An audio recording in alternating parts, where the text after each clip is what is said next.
Yan, good morning po sa lahat. Bali, ito po yung ating gagawin. Mag-pila lang po na tayo. Please add your wallet withdrawal account holder. Lagay po natin dito yung ating pangalan, Marlon. Dapat po ito ay yung nasa ano po natin, nasa GCash. Wallet. Kung ano po ito, GCash. Confirm natin, wala naman pong iba, GCash.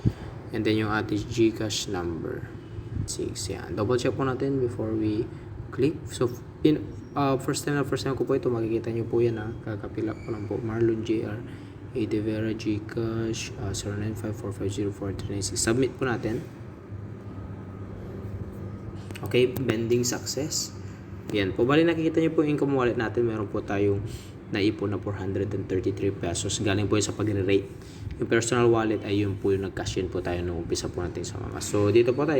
Select withdrawal sa bandang baba. Nakalagay na po yung number ko. 96. Tapos, saan natin kukunin? Dito po sa income wallet. Okay. Double check po natin mabuti. Yan. Dahil dyan yun po yung merong 300 pesos. Tapos yung ating payment password. Yan. At submit po natin. Financial processing in progress. Okay? Yan po. So, nabawasan na po siya. 133 pesos na po. Abangan po natin yan sa ating GCash kung meron po talagang darating. Okay? Ayan po. Bali, nandito po sa ating withdrawal record yung financial processing is still in progress po. A few moments later. Kanina yung withdrawal record natin, yun na po. Praise the Lord, there's Jesus. Success na po. Yun. So, yan po. To 70 pesos. Wherein, hindi na po siya 300 kasi meron pong tax na 30 pesos. Bali, ito po, first time po talaga natin ito.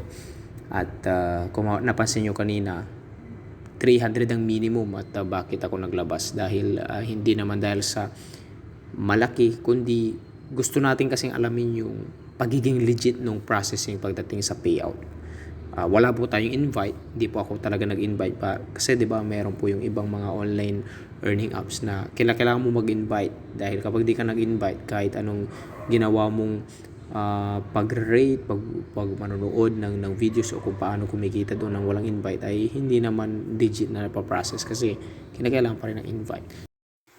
Yan, so salamat sa mga pesos. At least talagang may dumating po at na-process nga po. Yan, so naka 1 down na tayo. Nagkaroon na tayo successful na first payout.